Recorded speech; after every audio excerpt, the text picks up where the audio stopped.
Hello and good evening. A day after carrying out the first expansion of the Union Council of Ministers in the Modi government 2.0's tenure yesterday, the Union Cabinet took some key decisions today, such as approving a new scheme, India COVID-19 Emergency Response and Health System Preparedness Package Phase 2, amounting to 23,123 crore rupees for financial year 2021-22. We'll be talking about this and a Government for Growth tag, which has been talked in the context about the expansion of the Union Council of Ministers with our guests tonight on Newsnight. I'm Gautam Roy, but first, our headlines. The new Lok Modi cabinet takes key decisions a day after the Union Council of Ministers expansion. Scheme worth over 23,000 crore rupees, approved to tackle any possible wave of COVID cases in the coming days. The package will be implemented in the next 9 months starting from July. Provision to set up 2.44 lakh hospital beds in 736 districts, including ICUs for children. The cabinet also takes a key decision to benefit farmers. APMCs, National and State Federations of Cooperatives, Federations of Farmers Producers Organizations and Federations of Self-Help Groups will be able to use the 1 lakh crore rupees worth infrastructure fund announced in the budget. Agriculture Minister once again urges farmers to end their agitation and join talks with the government. Cabinet ministers take charge of their new responsibilities a day after the expansion of the Council of Ministers. Cabinet ministers, including Railways and IT Minister Ashwini Vaishnav, Health Minister Mansukh Lal Mandaviya, HRD and Skill Development Minister Dharmendra Pradhan, and IMB cum Youth Affairs and Sports Minister Anurag Thakur assume office and list out their priorities.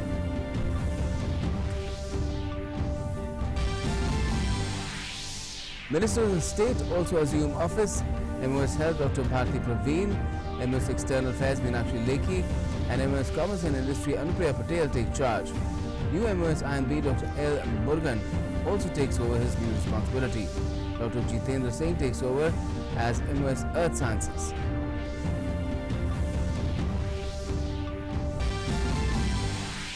Prime Minister Narendra Modi holds an interaction with directors of centrally funded technical institutions, praises young innovators for quickly providing technical solutions during trying times, says India's technical and R&D institutions will play a pivotal role in ensuring India's decade during the ongoing decade.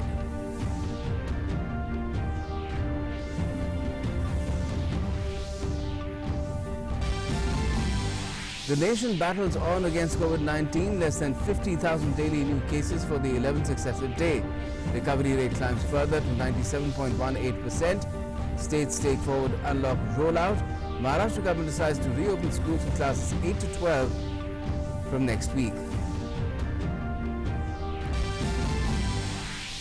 External Affairs Minister Dr. S. Jaishankar delivers an address at the IMMO during his Russia visit. Terms and relations between the two countries as extremely important.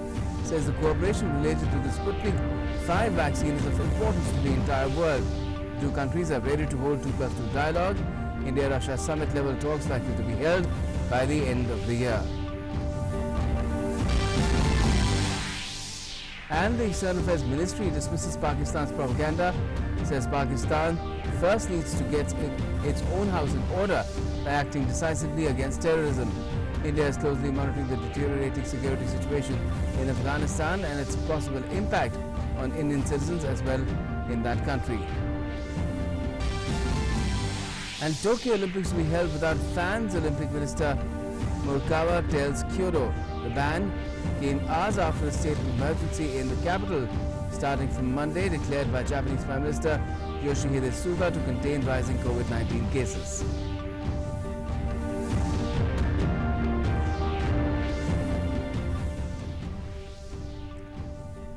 Okay, then first up, a day after the reshuffle and induction of new faces, the Union Cabinet chaired by Prime Minister Narendra Modi met today to take some key decisions for the benefit of APMCs and farmers, as well as to bolster the nation's fight against the emergence of any further waves of the COVID pandemic. Other decisions were also made. Here are the details. Straight after taking oath, the Reject cabinet got straight down to business, taking crucial decisions. From farmers' welfare to tackling COVID-19, the motto of government for growth was well illustrated in these decisions. Union cabinet approved phase 2 of an India COVID-19 emergency response and health systems preparedness package at a cost of 23,123 crore rupees. Out of this, 8,000 crore rupees has been allocated to state funds. The aim is to ensure that there is no shortage of oxygen of medicines in future. देश में भविष्य में oxygen की crisis ना खड़ी हो, उसके लिए क्या करना चाहिए? सभी स्टेट के साथ विस्तार से कंसल्टेशन हुआ। क्रिटिकल मेडिसिन की कोई किल्लत ना हो, उसके लिए भी व्यवस्था भविष्य के लिए बनाने के लिए, और भविष्य में बच्चों में कोविड का फैलावा हो तो उसके सामने हम कैसी व्यवस्था करें, एक कुल मिला के ये सारे विषय को जोड़ के ये पैकेज बनाया गया है। The package will be implemented between July and March, covering 9 months. Telemedicine and teleconsultation have been covered in the package. Provision has also been made to use the services of nursing students and resident doctors and to set up ICUs for children in 736 districts. Setting up 2,44,000 beds at PHC and CHC levels and 20,000 ICU beds is also a part of the package. Of these, 20% will be for children. Creating buffer stocks of medicines at district and state level has also been covered. Creating 10,000 litre oxygen storage capacity in every district is also a part of the package. Cabinet has also approved modifications in central sector scheme of financing facility under Agriculture Infrastructure Fund. APMC mandis will now be able to use the 1 lakh crore infrastructure fund announced in the budget to further strengthen mandi infrastructure. Along with this, cooperative federations and self-help groups will also be able to use the fund. ये APMC कर सकेंगी। तो budget की जो घोषणा थी, मंत्रिपरिषद के निर्णय के अनुसार APMC भी अब उसके लिए पात्र होंगी और वो इंफ्रास्ट्रक्चर फंड का अपने संसाधन बढ़ाने की दृष्टि से, किसानी के लिए अधोसंरचना उपलब्ध कराने की दृष्टि से उपयोग कर सकेंगे। Cabinet also approved amendments in Coconut Development Board Act 1979, making the post of Chairman Coconut Developmental Board as non-executive chairman. Coconut development board act 1979 में कुछ अमेंडमेंट्स की गई हैं कि जिसमें चेयरमैन की पोस्ट को लेकर उसकी बजाय उसमें और प्रोफेशनलिज्म आए, नॉन एग्जीक्यूटिव चेयरमैन और सीईओ को बनाने का निर्णय किया गया है। इसमें भी कोकोनट के उत्पादकों को उससे जुड़ी हुई इंडस्ट्री को बल मिलेगा। Agriculture Minister once again reiterated that even after the implementation of new agricultural laws, mandis will continue and become stronger. He reiterated that government is always ready for talks.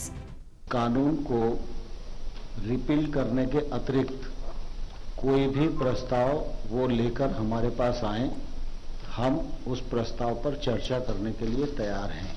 APMC समाप्त नहीं होगी, ऐसा कानून में कोई प्रावधान नहीं है। APMC राज्य के कानून के अंतर्गत बनती है और APMC और सशक्त हो और किसानों के लिए उपयोगी हो, यह मोदी सरकार की प्रतिबद्धता है। लगातार पैदावार भी बढ़ रही है, लगातार खरीद भी बढ़ रही है और दलहन और तिलहन की भी खरीद बढ़ रही है और जहां के लोग आंदोलन में अधिक हैं, वहां के किसानों को हजारों करोड़ रुपया उनके अकाउंट में इस बार MSP पर खरीद करके पेमेंट किया गया है। मैं आपके माध्यम से किसान यूनियन के नेताओं को यह अपील करना चाहता हूं कि वो गंभीरता से इन सब चीजों पर विचार करें, आंदोलन को समाप्त करें, चर्चा का माध्यम अपनाएं। सरकार चर्चा के लिए तैयार है। After the cabinet meeting, there was also a meeting of the Council of Ministers in which ministers of state also participated. This was the first meeting of the entire Council of Ministers after the cabinet reshuffle. With Shailendra Mishra, Bureau Report, DD India. And the day after the expansion of the Modi government's Council of Ministers saw the new and elevated ministers taking charge of their respective offices and spelling out their priorities as well. The intent to hit the ground running was evident as questions related to specific issues by the media were also answered. For instance, new Electronics and IT Minister Ashwini Vaishnav responded clearly to questions related to social media platforms like Twitter. Here's more. After the first cabinet reshuffle of Modi government 2.0 on Wednesday, Thursday morning saw ministers getting down to work. They took office and spelt out their priorities. Mansukh Mandavia took charge as the Union Minister of Health and Family Welfare on Thursday. He also holds the responsibility of Ministry of Chemicals and Fertilizers. In a tweet, he said, "I took over as Union Cabinet Minister at the Ministry of Health and Family Welfare today. I am determined to realize the dream of respected Prime Minister Shri Narendra Modi to make a healthy India and to serve people tirelessly." Ashwini Vaishnav, who has varied and vast experience in bureaucracy and corporate world, has been given the responsibility of the Ministry of Railways. An M.Tech from IIT Kanpur, Ashwini also has the responsibility of Ministry of Communications and Information Technology. He took charge of all the ministries on Thursday. He said that he will try his best to live up to the vision of Prime Minister Modi. मैं सबसे पहले प्रधानमंत्री जी को धन्यवाद देता हूं कि इतनी बड़ी जिम्मेदारी दी है। रेलवे प्रधानमंत्री जी के बहुत ही उनके विजन में बहुत बड़ा हिस्सा है और प्रधानमंत्री जी का विजन रेलवे के लिए जैसे जन जन तक ट्रांसफॉर्म हो लोगों की लाइफ, एक आम आदमी, एक गरीब, एक वंचित, एक किसान, पिछड़े से पिछड़े व्यक्ति को भी रेलवे के बेनिफिट मिले, ऐसा उनका बड़ा विजन है। तो इस विजन के लिए मैं काम करूंगा और प्रधानमंत्री जी के विजन को इंप्लीमेंट करने के लिए मेहनत करूंगा। Dharmendra Pradhan has been given the charge of Education as well as Skill Development Ministry. He took over at the latter ministry. Pradhan hailed Prime Minister's vision, linking self-development with education. Piyush Goyal took charge of the Ministry of Textiles from the Union Minister of Women and Child Development, Smriti Zubin Irani. He listed his priorities and challenges. Textile sector के माध्यम से कैसे हमारे युवा युवतियों को, कैसे हमारी महिला बहनों को बड़े रूप में देश में आमदनी का साधन बने, हमारे देश का एक्सपोर्ट निर्यात में भी वृद्धि हो। माननीय प्रधानमंत्री जी ने कॉमर्स एंड इंडस्ट्री और टेक्सटाइल्स की सिनर्जी देखते हुए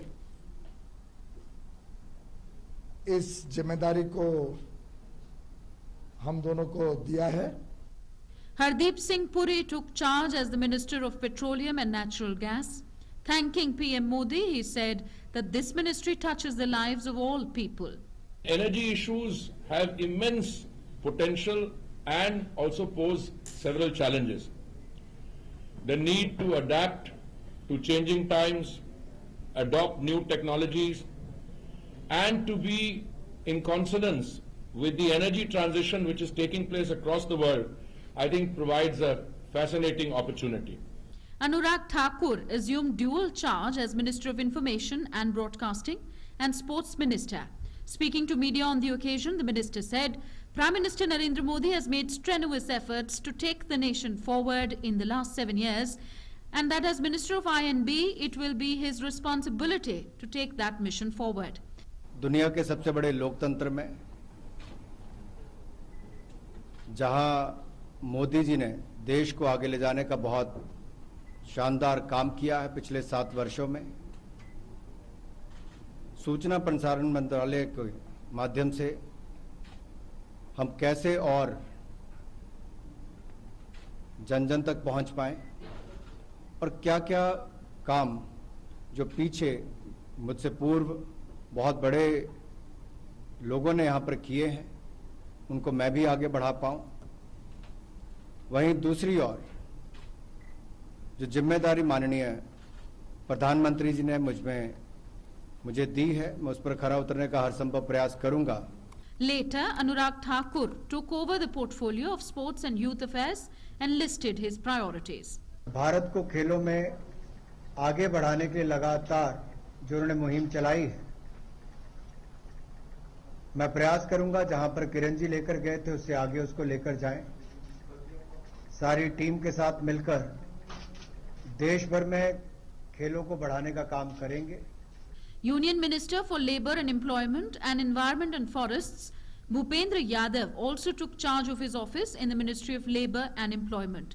He met senior officers of the ministry and took stock of the ongoing, pending and challenging issues in the Labour Ministry. माननीय प्रधानमंत्री जी ने जो जिम्मेदारी मुझको कैबिनेट मंत्री के रूप में दी है और जो उन्होंने भरोसा देकर के जो जिम्मेदारी और दायित्व दिया है, निश्चित रूप से मैं उसको पूरा गंभीरता से निभाने का प्रयत्न करूंगा। अभी मैं मंत्रालय के सब अधिकारियों से मिलने के बाद अपने दायित्व को जो उन्होंने सौंपा है पूरी गंभीरता से निभाऊंगा। Rajya Sabha MP from Maharashtra and former Chief Minister of the state, Narayan Rane, took charge as the new Minister of Micro, Small and Medium Enterprises. G. Kishan Reddy took charge of 3 ministries as Cabinet Minister. These are Culture, Tourism and Development of Northeastern Region. JDU President Ramachandra Prasad Singh took office as Steel Minister at Udyog Bhavan. He said the Steel Ministry plays a vital role in achieving Prime Minister Narendra Modi's target of $5 trillion economy by 2024. Dr. Virendra Kumar took charge as the Minister of Social Justice and Empowerment. सामाजिक न्याय और अधिकारिता मंत्रालय का जो दायित्व हम सभी को दिया गया है, बिल्कुल संभावनाओं से भरा हुआ मंत्रालय है ये। हमारे पूर्व मंत्री आदरणीय थावरचंद गहलोत जी ने काफी काम किया इस मंत्रालय में, उसको और बढ़ाने का काम हम सभी के द्वारा संयुक्त रूप से किया जाएगा। 2 ministers hailing from Bihar also took charge. Giriraj Singh took over as the Union Minister of Rural Development and Panchayati Raj, and Pashupati Paras took charge of the Ministry of Food Processing. Connectivity, सड़क की connectivity, technology की connectivity, बिजली की connectivity अपनी चुनौती थी, गांवों में बिजली देना, तो ये सब मिलाकर के विकास गांव का होना। There is no change in the portfolios of the members of the Cabinet Committee on Security. There is a blend of young leaders full of energy and experienced hands in the new cabinet expansion. If we look at the new cabinet, there is representation from 25 states and union territories in it. Not only this, the aspirations of different regions and communities within the states have also been taken care of. For the first time, a record 47 ministers of Dalit, tribal and backward communities have been inducted in the new team of the Modi government. In the last 7 years, PM Modi's mantra of Sabka Saath, Sabka Vikas and Sabka Vishwas has ensured that aspirations of 130 crore Indians get accomplished. Prime Minister Modi's cabinet expansion has added fresh dimensions to his government for growth. Bureau Report, DD India. And the day also saw new ministers of state taking charge of their respective new offices. The new minister thanked Prime Minister Modi for being given the opportunity to serve the nation and said that they will do their utmost to take the nation further down the path of progress and development. The day after the expansion of the Modi government 2.0 saw most of the new ministers taking charge of the new offices hitting the ground running. Wednesday saw 36 new ministers taking oath of office and secrecy, while 7 were elevated. And the next day, the new cabinet and ministers of state assumed their new responsibilities. Minister of State in the Prime Minister's office, Dr. Jitendra Singh, took charge at the Earth Sciences Ministry. He remarked on the occasion that India has set an example for other countries with the kind of progress it has made in recent years in earth sciences. Of the common man in order to bring about what is known as ease of living, and therefore from that point of view, this department, particularly when the Prime Minister is also very highly emphasizing on farming and doubling farmers' income, this department and this stream of science also has an important role to play in guiding the farmers. The day also saw Dr. L. Murugan take charge as MOS Information and Broadcasting. New Information and Broadcasting Minister Anurag Thakur and BJP National Executive Member C.P. Radhakrishnan were also present at the occasion. Dr. Murugan said that he will serve as a brigade between Tamil Nadu and the centre. I get opportunity to serve the country. So once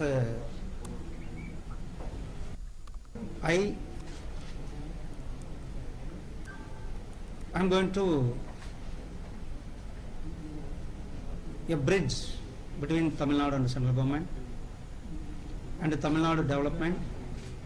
The day also saw Inner Manipur Lok Sabha MP Rajkumar Ranjan Singh taking charge as MOS External Affairs. Delhi Lok Sabha MP Meenakshi Lekhi also assumed office as MOS External Affairs and Culture. Before taking charge, he went to the BJP headquarters and paid homage to Pandit Deen Dayal Upadhyay and Shyama Prasad Mukherjee. MOS Tourism Ajay Bhatt assumed office along with Union Tourism and Culture Minister G. Kishan Reddy, and after taking charge, MOS Health Dr. Bharati Praveen Pawar said that boosting rural health services and tackling COVID challenges will remain her priorities. महिलाओं को बड़ी जिम्मेदारी दी है, वो भी प्रधानमंत्री जी की एक बहुत दूर की सोच है, क्योंकि लोग अब तक महिला सशक्तिकरण की बात करते रहे, लेकिन सशक्त महिलाओं के द्वारा देश का नेतृत्व हो, ऐसा प्रधानमंत्री जी ने करके दिखाया है। महामारी से गुजरते हुए प्रायोरिटी जो भी चैलेंजेस जो भी आ रहे हैं उसे हम फेस करते हुए काम कर रहे हैं। मुझे लगता है कि हम जरूर इस पे हमारा पूरा दायित्व निभाने की, और सबका स्वास्थ्य अच्छा रहे, सब खुश रहे, सब जो माननीय प्रधानमंत्री मोदी जी चाहते हैं कि एक स्वस्थ भारत हो, तो हम उसी दिशा में प्रयास करेंगे। The day also saw first-time Rajya Sabha MP Dr. Bhagwat Kishan Rao Karad taking charge as MOS Finance. Dr. Manjupara Mahindra Bhai assumed office as MOS Ayush. 35-year-old Nishit Pramanik took charge as both MOS Home and Youth Affairs and Sports the same day. Ajay Kumar also took charge as MOS Home Affairs, and John Bala assumed office as MOS Minority Affairs. New Team Modi member Rajiv Chandrasekhar also took charge as MOS Electronics and IT. He thanked Prime Minister Modi for giving him the opportunity to serve the nation. Darshana Vikram Jardosh took charge as the new MOS Railways, and Anupriya Singh Patel assumed office as MOS Commerce and Industry. एक बहुत ही अच्छा विभाग है, मेरे लिए नया विभाग है, एक लर्निंग अपॉर्चुनिटी है, बहुत कुछ सीखने का अवसर भी होगा। The PM's intent seems clear with his new look of Council of Ministers. It's not only to accommodate every segment of society based on caste, religion and region, based on Sabka Saath, Sabka Vikas credo, but also to bring in those into government who have made a mark in their own fields to fulfill the pledge of forging a new India. Bureau Report, DD India. And that brings up our In Focus tonight. Modi government's new Council of Ministers, hashtag Government for Growth. And to talk about it tonight, we have Praful Ketkar with us. He's editor organizer, and Shekhar Iyer is also with us, well-known senior journalist. Good evening to you both. First to you, Praful, in terms of the kind of composition that you see and how portfolios have been distributed past, after the reshuffle and the expansion, what is the message do you think the government is sending out? It's not just about, keeping a balance in terms of the regions, the religions and other compositions, caste and everything, but the big picture as far as, the way forward for India is concerned post the pandemic. See, Gautam, generally we have a tendency to analyze the things, and which is but obvious because, you have to see the political permutations and combinations, the elections, the representation part of it.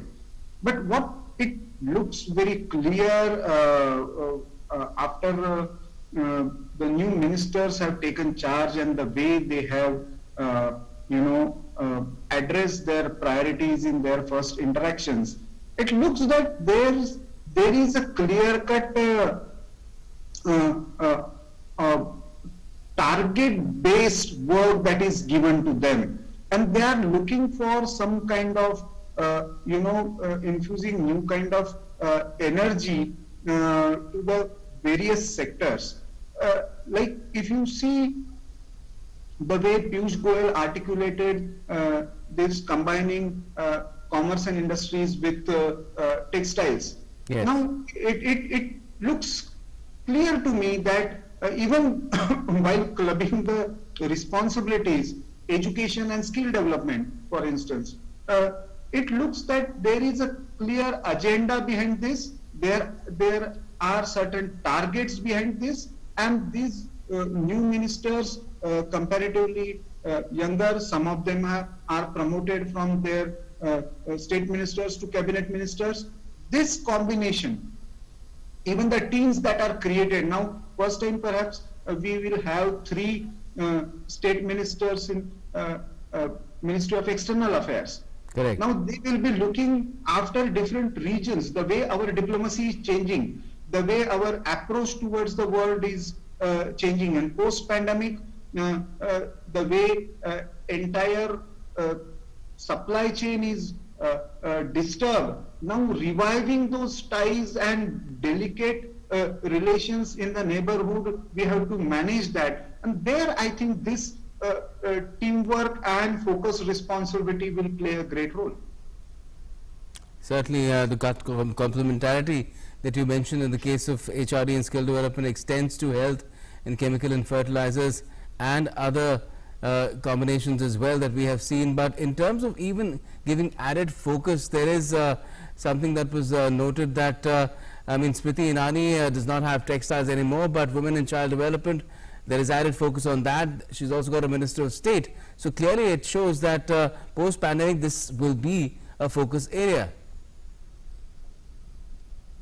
Yes, because if you see the, our recovery path, a recent report said that, 35% hiring has improved in India in last 2 months, which is a good number. But if you compare that to women-related employability, and even there are many other issues related to safety and security, then it needs a focused approach. There are many legal issues that are pending when it comes to women empowerment related issues. Now we have got we can expect. Besides this, there is one important thing, Gautam, which we need to understand. Home Minister Amit Shah getting Ministry of Cooperation is very significant. See, at one point, 1960s and 1970s, Gujarat and Maharashtra were important models of cooperative movement. And in various sectors, like from dairy and milk products to banking sector, cooperatives were playing an important role as far as providing services as well as generating employment was concerned. Certainly. Now, in last 2 decades, especially after the phase of liberalization, we have seen, degeneration of the cooperative movement on the one hand, and, due to excessive political interference, corrupt practices getting, destroying the entire cooperative structures. Now, we will have a focus and the national framework to manage the cooperative movement. And Purushottam Rupala, being in dairy sector, which Gujarat has seen a transformative initiatives, including that of Amul. The government can be a facilitator, an important facilitator. Obviously, social groups will have to come together and start these initiatives on cooperative basis. But to maintain certain legal parameters, transparency, and the true spirit of cooperative movement, I think that can be restored. So we can hope for a new cooperative movement or neo cooperative movement in India in coming years. Definitely. And the other issue, of course, is of how many new entrants have their own core competencies, which the Prime Minister has tried to allocate responsibilities to them in accordance with that as well. Yeah, see, Railway Minister Ashwini Vaishnav is the clear example. The kind of expertise he bring in, utilizing that talent for the right and grooming the right kind of leadership and administrative experience to the younger lot. I think it's a very important exercise. Anurag Thakur coming up again with the sports and most importantly information broadcasting. I remember the way when the post-COVID package was announced, the way Shri Anurag Thakur played a role in explaining that package in Hindi with Nirmala Sitharaman. That was very important for the larger communication purpose.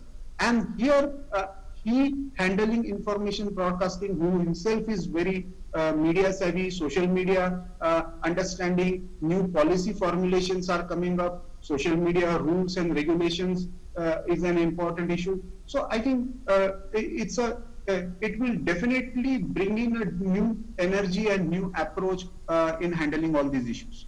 Okay, let's bring in Shekhar Iyer as well, get his perspective too. Shekhar, in terms of the kind of changes and the inductions that have been carried out in the expansion, reshuffle, whatever you might call it, but it is a clear change that one can see. And if you put that in the context of the first decisions of the cabinet that have emerged today, focusing on agriculture as well as, you know, the government's respond to the pandemic itself, any possibility of any further waves that might emerge, what does that tell you? Well, you can see already there is a new energy in the government. There is a new enthusiasm among the ministers.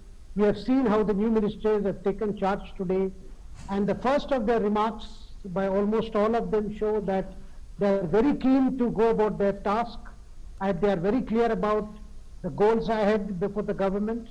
And the fact that today's first Council of Ministers after this big reshuffle has taken some very important decisions, including reference to the agriculture produce marketing committees. Now they will get an allocation of 1 lakh crore for utilization of creating various infrastructure.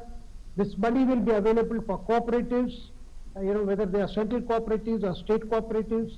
And also the message coming from the Agriculture Minister, Narendra Singh Ji Tomar, that APMC is staying, because this is further proven by the fact that the government has made available this 1 lakh crore money, which was already announced previously as part of COVID management, and that is open offer to the farmers unions, who have been agitating for such a long time, telling them very clearly that they are welcome to come on board for talks and discussions on further improvement of the farmer laws, the farm laws. Short of sticking to saying you repeal the laws, that is not acceptable to the government. That point has been very, very clear. Now, in this renewed sense of optimism and hope, it is for the farmers' organizations to come forward and come with specific care, because if you recall, a few days ago when Sharad Pawar said these laws should not be repealed, but some changes may be brought about. Right. That immediately prompted response from Narendra Singh Ji Tomar that government has always said so and we are ready for it. So you can see that spirit. Similarly, the announcement on the COVID management, allocation of further 23,000 crore for immediate improvement of the health infrastructure, and we have seen the kind of goals that have been set for this amount, where money will be spent on creating 20,000 new ICUs. Apart from that, there will be 736 pediatric care centers. So you can see from the pronouncements of the new health minister that things are on the go. There is no question of further wastage of time. The plans are ready, the implementation process has started. So you can therefore see that the government has moved into high gear following these changes. Gautam. Certainly, and in terms of how things will move on from here, what more can we see forthcoming, because people have been talking about their priorities as well, or the ministers who have joined, and they have clearly said that they will go along with the mandate that Prime Minister Modi has had from the people, that is to ensure that the country makes the kind of progress that it was foreseen to have been making before this pandemic happened. Exactly, because you see, the Prime Minister has always made it clear in all his interactions with these Council of Ministers that one should not be obsessed with the process, rather one should be concerned about what is the outcome on the ground. That is going to be the guiding principle for this government, for the new ministers, as well as those who have been serving for some time. That they should look at what is the outcome of all efforts that are being made, rather than being obsessed with procedures, system, and things like that. That is something the Prime Minister has always shown, that there should be a feeling of urgency in the way the ministers tackle priorities and the way that ministries under them handle situations that come, as well as meet the exigencies that are required, whatever may be the ministry. So the ministers have been told very clearly by the Prime Minister as well as his office how they should go about the task, because every ministry has got certain priorities that have to be implemented, certain projects that have been taken up, and to ensure that those project guidelines and goals and objectives are materialized in the time span given. And that includes, all ministries connected with economic activity, all ministries connected with the COVID management, as well as ministries that are connected with, giving boost to the rural economy. Yes. These are some of the priority areas that we saw being reflected in the first meeting of the new Council of Ministers. Certainly. And as far as, this perspective of how this reshuffle or expansion is seen in terms of upcoming state elections, do you feel there's any substance in any of that kind of analysis, Praful? Certainly. See, if you see the kind of representation Uttar Pradesh has got, the kind of combination in terms of communities and even the sub-regions. Next year we are having also elections in Gujarat, for instance. But more important than that, Gautam, I feel the way our states in the bordering areas, whether Uttarakhand, whether Arunachal, whether Tripura, Manipur, the way they have got the representation, means first time ever we have got some minister in the Union Council of Ministers from Tripura. First time Arunachal has got the cabinet berth at the union level. That shows the kind of priority and the kind of vision Prime Minister has for this inclusive, kind of nature of the government. Northeast has been priority of this government, and this, the quote unquote tyranny of distance, that is curtailed to great extent, and we see much more robust and a national mainstream kind of development process and connectivity, communication that has been taking place in the entire Northeast. Yes. So in continuing that process, having this kind of representation in the decision-making process and execution process, that is very crucial. I see that as a very important plus, besides the, the political and electoral considerations. Certainly. And also donor as well as the tourism ministry have been brought under the same minister. So that is also something that would augur well for the Northeast, because the PM has always talked about it as a hub of tourism, and we'll see what kind of changes will come forth in the coming months and years as well with this new look Council of Ministers of the Modi Government 2.0. Thanks a lot for joining us this evening, both Praful Ketkar as well as Shekhar Iyer. Thank you. All right, now Prime Minister Modi has said that India's higher education and technical institutions need to prepare our youth for continuous disruptions and changes, keeping in mind the fourth industrial revolution, and that this decade has been billed as India's techade. He made the remark while interacting with heads of centrally funded technical institutions like IISc Bengaluru, IIT Bombay, IIT Madras and IIT Kanpur. Prime Minister Narendra Modi on Thursday interacted with directors of centrally funded technical institutions such as IISc Bangalore, IIT Bombay, IIT Madras and IIT Kanpur through video conferencing. Prime Minister Modi stressed on the need to adapt higher and technical education to the changing environment and emerging challenges, especially in the times of COVID-19 pandemic. In fact, PM Modi lauded the research and development work done by these institutions towards meeting the challenges posed by the COVID-19 pandemic and appreciated the efforts of young innovators towards providing quick technological solutions.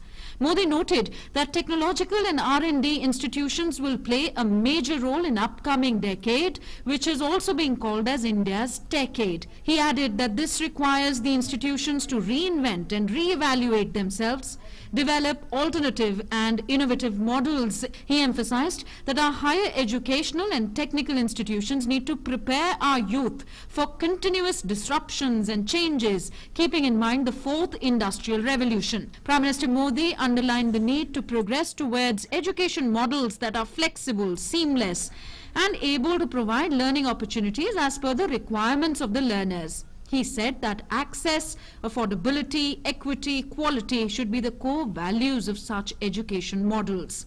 Prime Minister Narendra Modi on Thursday interacted with over 100 heads of institutions via video conferencing. IIT Kanpur में जो research और innovations हो रहे हैं उनके बारे में जानकारी दी, कोविड के समय में क्या रिसर्च हुए उसके बारे में भी जानकारी दी, हमारा जो ई-मास्टर्स प्रोग्राम हम लॉन्च कर रहे हैं उसके बारे में जानकारी दी और फ्यूचर रोड मैप हमारा क्या रहेगा, हम आगे आने वाले समय में क्या करने वाले हैं, जैसे school of medical research and technology, इस संबंध में भी जानकारी दी. After the presentations by me and by 3 other IIT directors, the Honorable Prime Minister addressed us and gave his suggestions as to how the educational institutions can serve the country better.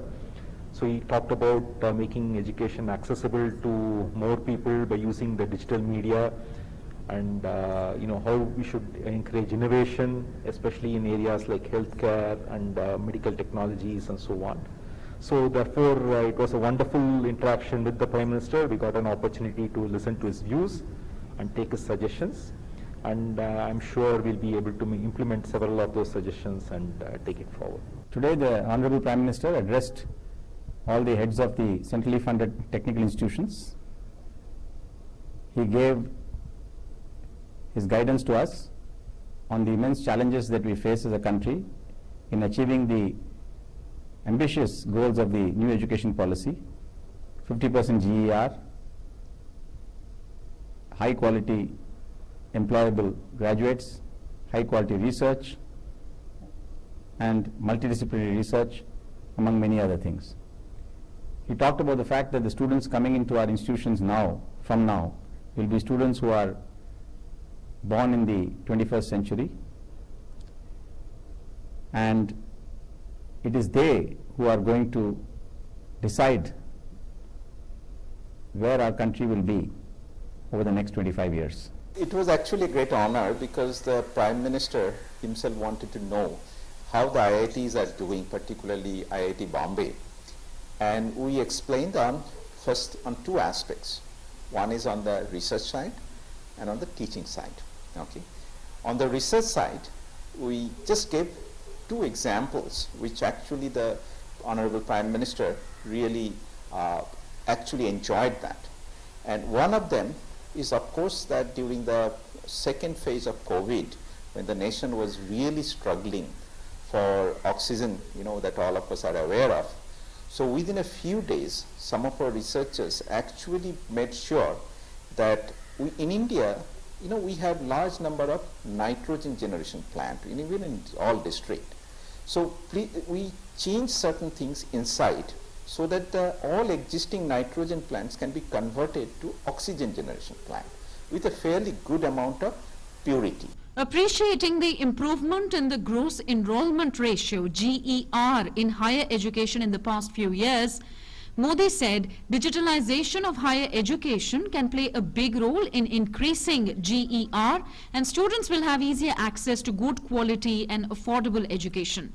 He also highlighted the need to develop an ecosystem of technological education in Indian languages and translate global journals into regional languages. He said Atmanirbhar Bharat Abhiyan will form the basis of dreams and aspirations of India in the coming 25 years when India will celebrate 100 years of its independence. Bureau Report, DD India. Fresh COVID cases keep declining in the country each day. 40,892 new cases were reported in the last 24 hours. The daily positivity rate has been less than 3% for the 17th consecutive day now. So much so that Maharashtra government has decided to reopen schools for students from classes 8 to 12 from next week. Here's more.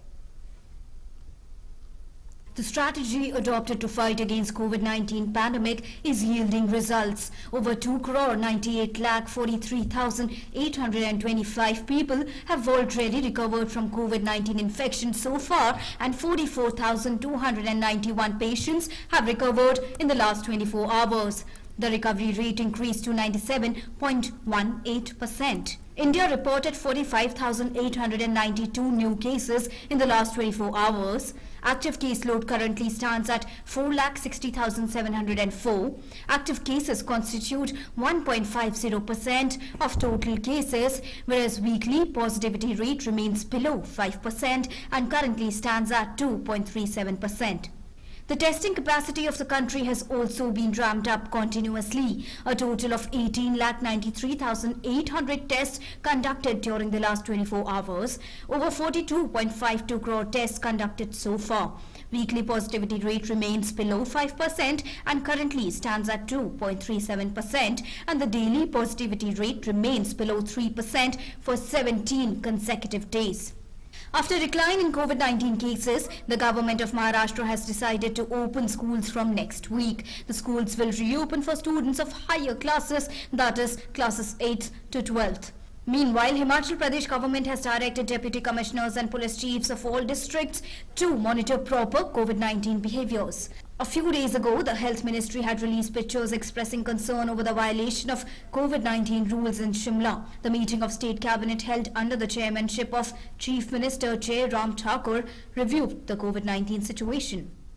Fertility rate कम हुआ है, कम लोग जो है संक्रमित हो रहे हैं, रिकवरी रेट ज़्यादा हुआ है, लेकिन इसका अर्थ ये नहीं है कि महामारी समाप्त हो गई है। इसलिए केंद्रीय सरकार की जो गाइडलाइंस हैं और जो प्रदेश में नियम बनाए हैं इस बारे में जो गाइडलाइंस हैं, उनका पालन करने की एक्सपेक्टेशन प्रत्येक नागरिक से और प्रत्येक पर्यटक से है। On the vaccine front, drive is going smoothly. Union government has so far provided more than 37.93 crore doses of COVID-19 vaccines to the states and union territories. The comprehensive vaccination coverage in the country has crossed 36 crores. A total of 33,81,671 doses were given during the last 24 hours. Bureau Report, DD India. Let's now get you some more national updates. Twitter has informed the Delhi High Court that it will take 8 weeks to appoint resident grievance officer in compliance with the new IT rules. It said that it is in a process of setting up a liaison office in India, which will be its permanent physical contact address. The flood situation remains grim in Bihar. The rivers Gandak, Buri Gandak, Bagmati and the rivers of Adhwara group are in spate due to rain in the catchment areas of Nepal. Some of these rivers are flowing above the danger mark at many places. Due to incessant rains in West Champaran, the water level of all the rivers including Masan and Ramrekha has increased. Road communication has been disrupted at many places. In Maharashtra, former Maharashtra Minister Eknath Khadse appeared before the Enforcement Director in Mumbai in a money laundering case linked with a land deal in Pune. While arriving at ED office, he said that he will cooperate in the investigation. However, he added that this questioning is politically motivated and he has already been inquired for 5 times. After spending 2 days in Kashmir Valley, the Delimitation Commission began its 2-day visit to Jammu Division to meet political leaders of various political parties and district electoral officers during its 2-day visit to Jammu Division. The commission met with district election officers of Kishtwar, Dora and Ramban districts at PWD Guest House, Kishtwar. On 9th July, the Delimitation Commission will meet with DEOs of Jammu, Samba, Kathua, Udhampur, Riyasi, Rajouri and Poonch districts in Jammu before leaving for New Delhi. Delhi Chief Minister Arvind Kejriwal inaugurated another genome sequencing laboratory at the Institute of Liver and Biliary Sciences in New Delhi. In Telangana, Y.S. Shamila, sister of Andhra Pradesh Chief Minister Jagan Mohan Reddy, launched a new party called YSR Telangana Party. The day of the launch coincided with the birth anniversary of former Chief Minister of Andhra Pradesh, S. Rajasekhara Reddy. Former Himachal Pradesh Chief Minister and senior Congress leader Veerbhadra Singh died in Shimla in the early hours of Thursday after a prolonged illness. Expressing grief, Prime Minister Narendra Modi said that Shri Veerbhadra Singh Ji had a political career with rich administrative and legislative experience. He played a pivotal role in Himachal Pradesh and served the people of the state. Saddened by his demise, condolences to his family and supporters. Om Shanti. Now, External Affairs Minister Dr. S. Jaishankar is on a 3-day visit to Russia these days. He said that the cooperation between India and Russia related to the Sputnik V vaccine could be beneficial for the entire world. He made the remark while giving a speech on India-Russia ties in a changing world at the Primakov Institute of World Economy and International Relations in Moscow. Here's more. On his 3-day official visit to Russia, the External Affairs Minister Dr. S. Jaishankar delivered a speech on India-Russia ties in a changing world at Primakov Institute of World Economy and International Relations in Moscow. Speaking at the important think tank, Dr. Jaishankar said that defense, energy, nuclear space have constituted the key propelling forces between the two nations. Defense, energy, nuclear, space, and science and technology have constituted the key propelling forces. Russia has always been a dependable defense partner of India. The enormous experience of past cooperation is today being applied to a more contemporary requirement, including the Make in India program. This transition can accommodate the interests of both sides and even lead to new areas of military technical collaboration. The establishment of the 2+2 mechanisms, which was recently agreed to between the Prime Minister and President Putin, promises to provide a new vitality. Dr. S. Jaishankar further said that both the nations have embraced multipolarity and a multipolar world must have a multipolar Asia. Reiterating that there is no burden of history between the two countries, Dr. Jaishankar said while Russia has always been a dependable defense partner, BrahMos could be a precursor of what will lie ahead. Speaking on partnerships, External Affairs Minister said that science and tech have been a productive area and India and Russia are on the same page on combating terrorism, addressing pandemics and acting on climate change. Pointing out collaborations currently underway between the two countries, Dr. Jaishankar said that the Sputnik vaccines will be beneficial for the entire world. Particularly point to the Sputnik vaccine, and we should recognize that this has benefits not just for public health in India, but actually larger gains for the international community. Expanding trade in goods is very much the focus. In pharmaceuticals, medical devices, fertilizers, chemicals, petrochemicals, agro industries and timber. These are all areas of interest. Later in his 3-day visit, External Affairs Minister will be meeting his counterpart Sergei Lavrov. He will also meet the Deputy Prime Minister of Russia, who is his counterpart for the India-Russia Intergovernmental Commission on Trade, Economic, Scientific, Technological and Cultural Cooperation. He will also have a meeting with the Chairman of the State Duma Committee on International Affairs. Meghna Dev's report, News Night Desk, DD India.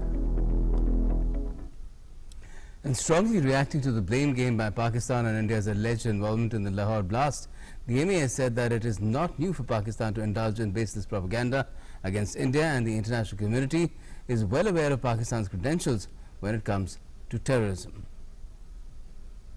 It is not new for Pakistan to engage in baseless propaganda against India.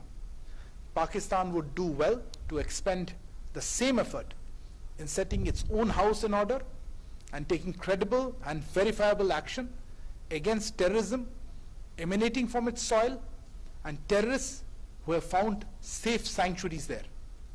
The international community is well aware of Pakistan's credentials when it comes to terrorism. This is acknowledged by none other than its own leadership, which continues to glorify terrorists like Osama bin Laden as martyrs. And speaking on the External Affairs Minister's technical halt in Iran, the MA said that the External Affairs Minister had talks on Afghanistan and the deteriorating situation with his counterpart, and also on the connectivity and the Chabahar port. The two sides exchanged views on regional and global issues of mutual interest. They also discussed the evolving situation in Afghanistan and expressed concerns over the deteriorating security situation in that country.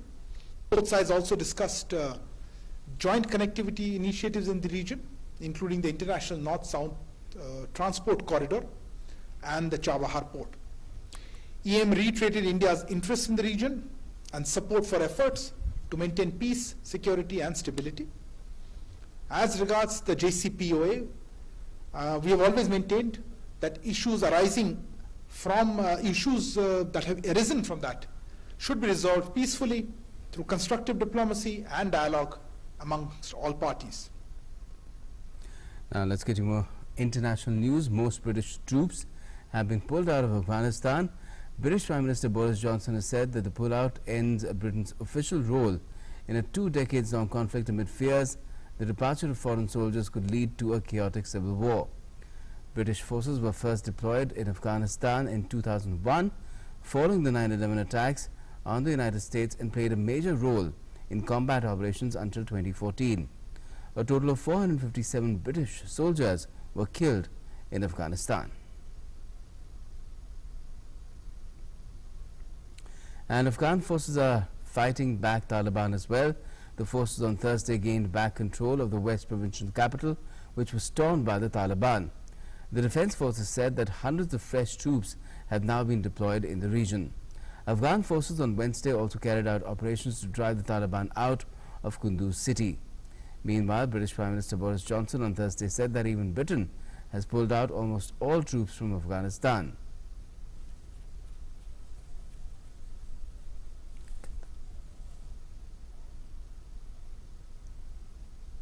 Many countries of the world are seeing a resurgence of COVID-19. South Korea on Thursday reported the highest ever single-day rise in cases.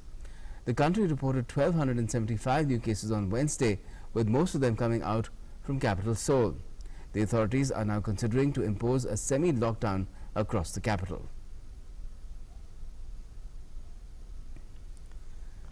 The Tokyo Olympic Games will be held without spectators in most of the venues as the Japanese capital has entered a 4th state of emergency because of surging COVID-19 infections, according to media reports.